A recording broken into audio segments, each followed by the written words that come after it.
देखिए green TV YouTube पर भी, बस सब्सक्राइब करें और बेल आइकन दबाएं। नमस्कार, आप देख रहे हैं किसान बुलेटिन। मैं हूं आपके साथ प्राची तिवारी। आइए नजर डालते हैं खेती किसानी और गांव से जुड़ी आज की जरूरी हेडलाइंस पर। कृषि मंत्री नरेंद्र सिंह तोमर का दावा, 2022 में होकर रहेगी किसानों की आय दोगुनी। खरीफ फसलों में घटा बुवाई का रकबा, तो दलहन के एरिया में मामूली बढ़ोतरी। खुशबूदार घास की खेती से किसानों को जबरदस्त मुनाफा, मिट्टी की गुणवत्ता में भी हो रहा सुधार। साल 2014 में बीजेपी ने अपनी जीत दर्ज करने के लिए किसानों से साल 2022 तक उनकी आय दोगुनी करने का वादा किया था, लेकिन इसके लिए सरकार की अब कहीं ना कहीं किरकिरी हो रही है। तो इस बीच केंद्रीय कृषि मंत्री नरेंद्र सिंह तोमर ने कहा है कि इस बात में कोई दो राय नहीं है कि अगर हम कुछ तकनीकी खामियों को दुरुस्त कर लें तो हम आगामी 2022 तक किसानों की आय को दोगुना करने में कामयाब रहेंगे। उन्होंने 2022 तक किसानों की आय को दोगुना करने के लिए खुद के बनाए खाके को पेश करते हुए कहा कि इस दिशा में हम लगातार प्रयासरत हैं। उन्होंने कहा कि कृषि में आधुनिक तकनीकियों का इस्तेमाल करने के लिए हम काम कर रहे हैं। महिलाओं को सशक्त करने की दिशा में काम किया जा रहा है। उन सभी मसलों पर ध्यान दिया जा रहा है जो किसानों की आय को दोगुना करने में कारगर हो सकते हैं। इसके साथ ही केंद्रीय कृषि मंत्री नरेंद्र सिंह तोमर ने कृषि क्षेत्र में अब तक सभी उपलब्धियों को गिनाया। उन्होंने कहा कि आज की तारीख में भारत खाद्यान्न के मामले में आत्मनिर्भर बन चुका है। इसके साथ ही उन्होंने कहा कि भारतीय किसानों ने हरित क्रांति, नीली क्रांति, श्वेत क्रांति, सार्वजनिक वितरण प्रणाली में भी उल्लेखनीय काम किया है। इसके अलावा कई ऐसे उत्पाद रहे हैं जिनका अत्यधिक मात्रा में उत्पादन कर भारतीय किसानों ने यूं समझिए कि इतिहास रचा है। उन्होंने साथ ही कहा कि दूध, सब्जी, अंडा, फल में पूरे विश्व में अग्रणी उत्पादन देश भारत बना है। वहीं आगामी 2022 तक किसानों की आय दोगुनी हो पाती है कि नहीं, इसे लेकर किसान भाई दो गुटों में बंट चुके हैं। एक ऐसा गुट है जो मानता है कि जिस तरह की स्थिति मौजूदा वक्त में बनी है उससे किसानों की आय 2022 तक दोगुनी होना तय है, लेकिन दूसरा पक्ष ये मानता है कि जिस तरह की शैली सरकार अपना रही है उससे किसानों की आय इतनी जल्दी दोगुनी होने वाली नहीं है। 2022 समझिए बस आने ही वाला है। ऐसे में किसान भाइयों की आय दोगुनी हो पाती है या नहीं, इस पर तो अभी भी संशय के बादल ही मंडरा रहे हैं। कृषि मंत्रालय के जारी आंकड़ों से ये जानकारी मिली है कि 13 अगस्त तक किसानों ने 997 लाख हेक्टेयर में खरीफ फसलों की बुआई की है। ये एक साल पहले की समान अवधि के 1015 लाख हेक्टेयर के आंकड़े से कुछ कम है। खरीफ फसलों में धान, मोटे अनाज, तिलहन और कपास की बुआई पिछले साल की समान अवधि से कम है। धान की बुआई 2021-22 के फसल वर्ष के खरीफ सत्र में अब तक एक साल पहले की समान अवधि से मामूली घटकर 349 लाख हेक्टेयर तक हुई है। पिछले फसल वर्ष की समान अवधि में धान की बुआई का क्षेत्रफल जो था वो 351 लाख हेक्टेयर था। दक्षिण पश्चिम मानसून की बारिश के साथ खरीफ की बुआई रफ्तार पकड़ती है। 1 जून से शुरू हुए चालू सत्र में बारिश और औसत से 6% कम रही है। खरीफ फसलों में धान, मोटे अनाज, तिलहन और कपास की बुआई पिछले साल की समान अवधि से कम है। तिलहन की बुआई अब तक 180 लाख हेक्टेयर हुई है, जो पिछले साल इसी अवधि में 185 लाख हेक्टेयर थी। इसी तरह मोटे अनाज का बुवाई क्षेत्र घटकर 163 लाख हेक्टेयर रहा है, जो एक साल पहले समान अवधि में 167 लाख हेक्टेयर था। कपास का बुवाई क्षेत्र 125 लाख हेक्टेयर से घटकर 116 लाख हेक्टेयर रहा है। वहीं दलहन का बुआई क्षेत्र मामूली बढ़कर 126 लाख हेक्टेयर पर पहुंच गया है, जो एक साल पहले इसी अवधि में 125 लाख हेक्टेयर था। गन्ने का बुआई क्षेत्रफल मामूली बढ़त के साथ 54 लाख हेक्टेयर पर पहुंचा है, जो पिछले साल की समान अवधि में 53 लाख हेक्टेयर रहा था।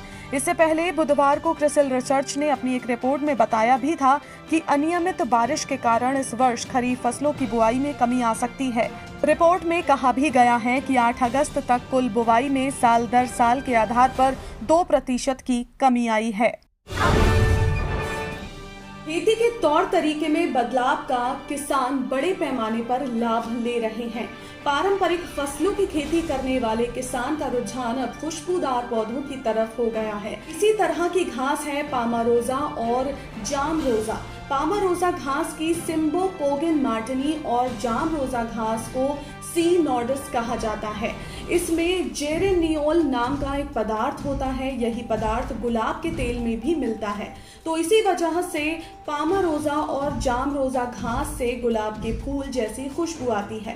बाजार में इन दोनों घासों की काफी मांग है। पामारोजा और जामरोजा के तेल का इस्तेमाल इत्र, दवा और सौंदर्य प्रसाधन बनाने में हो रहा है। इन घासों को जानवर नुकसान भी नहीं पहुंचाते और कमाई भी शानदार होती है। साथ ही ये मिट्टी की गुणवत्ता को सुधारने में ये घास अहम भूमिका निभाती है। उत्तरी गुजरात में ज्यादातर किसान धान, गेहूं, आलू, कपास और सब्जियों की खेती कर रहे हैं, लेकिन इन्हें प्रगतिशील किसानों के बराबर आमदनी नहीं हो पा रही है।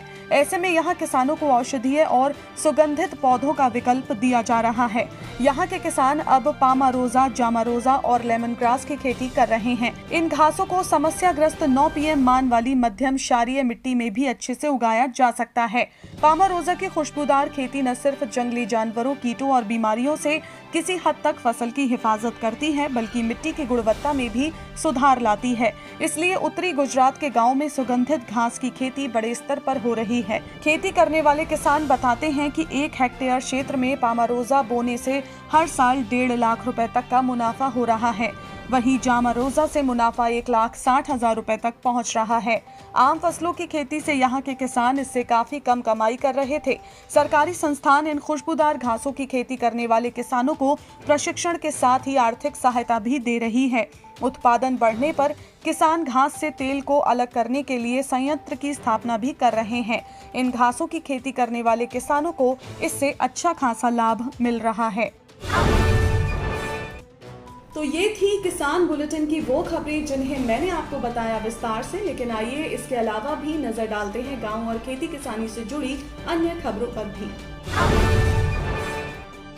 बिहार सरकार द्वारा किसानों के लिए एक योजना पर काम किया जा रहा है। बिहार सरकार द्वारा मुख्यमंत्री तीव्र बीज विस्तार योजना और एकीकृत बीज ग्राम योजना संचालित की जा रही है। जैसा कि हम जानते हैं कि खरीफ फसलों की बुआई के बाद सितंबर के अंतिम सप्ताह और अक्टूबर के पहले सप्ताह से रबी फसलों की बुआई शुरू हो जाती है। तो ऐसे में किसान भाइयों के लिए ये जरूरी होता है कि वो समय रहते रबी फसलों की उन्नत किस्मों का प्रबंध कर ले। इसके लिए बिहार सरकार द्वारा रबी फसलों के बीज उपलब्ध कराए जा रहे हैं। खास बात ये है कि इस योजना के तहत किसानों के घर तक बीज पहुंचाने की व्यवस्था है।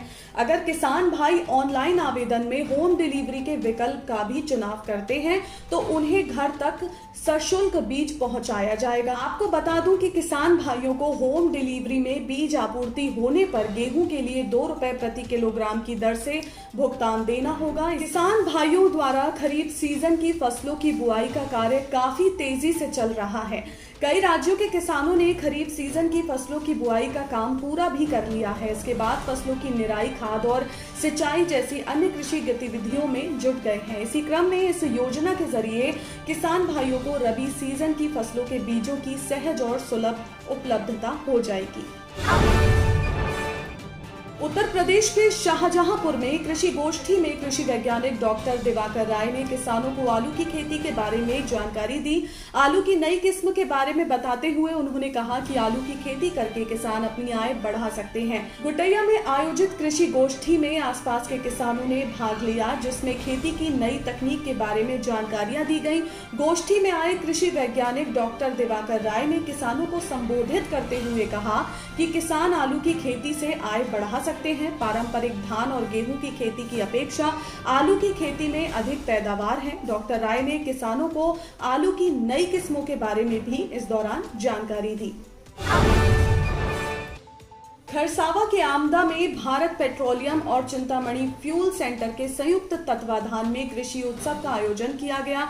इस अवसर पर भारत पेट्रोलियम के assistant sales officer Shyam Kumar Yadav ने ग्राहकों को उनके अधिकार के संबंध में जानकारी दी।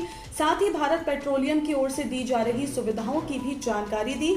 इस दौरान किसानों ने स्टॉल पर अपने उत्पादों की काफी अच्छी प्रदर्शनी भी लगाई। तो किसान बुलेटिन में फिलहाल इतना ही। आप स्वस्थ रहिए और अपना ध्यान जरूर रखिए। फिलहाल मुझे दीजिए इजाजत। नमस्कार। देखिए ग्रीन टीवी यूट्यूब पर भी, बस सब्सक्राइब करें और बेल आइकन दबाएं।